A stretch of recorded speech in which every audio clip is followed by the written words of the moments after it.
ಉಚಿತ ಪಡಿತರ ಅಕ್ಕಿ ಮುಂದಿನ 5 ವರ್ಷಕ್ಕೆ ವಿಸ್ತರಣೆ ಮಾಡುವುದನ್ನು ನಾವು ಪ್ರಣಾಳಿಕೆಯಲ್ಲಿ ಉಲ್ಲೇಖವನ್ನು ನಾವು ಮಾಡಿದ್ದೇವೆ. ರೈತರಿಗೆ ಹಲವಾರು ಯೋಜನೆಗಳ ವಿಸ್ತರಣೆಯನ್ನು ಮಾಡುವಂಥದ್ದು. ಈ ಸರ್ಕಾರ ಒಂದು 4 ಅಂಶಗಳ ಮೇಲೆ ಒತ್ತು ಕೊಟ್ಟು ಕಾರ್ಯನಿರ್ವಹಣೆ ಮಾಡುವಂಥ ಯೋಜನೆಯನ್ನು ರೂಪಿಸಿದೆ.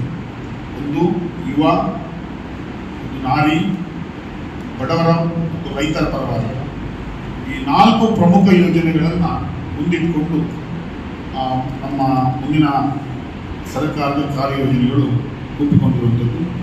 ಗರೀಬ್ ಕಲ್ಯಾಣ ಯೋಜನೆಯನ್ನು ಮುಂದಿನ 5 ವರ್ಷ ಕೂಡ ವಿಸ್ತರಣೆ ಮಾಡಬೇಕು. ಅಣ್ಣಾಮಲೈಯವರು 22ಕ್ಕೆ ಬರ್ತಾರೆ. ಒಂದು ನಾವು ಬ್ರಹ್ಮಾವರದಲ್ಲಿ ಮತ್ತು ಇನ್ನೊಂದು ಕಡೆ ಜಿಲ್ಲೆಯಲ್ಲಿ 2 ಕಡೆ ಯೋಜನೆ ಮಾಡಿದ್ದೀವಿ. ಇಲ್ಲಿ ನಾವು ಯೋಜನೆ ಮಾಡ್ತೀವಿ. ಅದು ಕಾರ್ಯಕ್ರಮ 22ಕ್ಕೆ ಆಗ್ತದೆ. ಮಂಗಳೂರಲ್ಲಿ ಕಾರ್ಯಕ್ರಮ ಇದೆ, ಸಾಯಂಕಾಲ ಇಲ್ಲಿ ಕಾರ್ಯಕ್ರಮಗಳು ಇರುತ್ತೆ. 23ಕ್ಕೆ 24ಕ್ಕೆ ಅದು ನಾವು ಫಿಕ್ಸ್ ಮಾಡಿಲ್ಲ, ಈಗ ಮಾಡ್ತೀವಿ. ಸಮಾರೋಪ ಆದ್ರಿಂದ ಒಂದು ಉಡುಪಿ ಮಾಡಬೇಕು. ಸಿಡಿ ಇದು ನಮ್ಮ ಉಡುಪಿ ಡಿಸ್ಟಿಕ್ ಹೆಡ್ ಕ್ವಾರ್ಟರ್ ಅಲ್ವಾ, ಅದರಿಂದ ಅದನ್ನು ಸ್ಥಳವನ್ನು ನಾವು ವಿಷಯವನ್ನು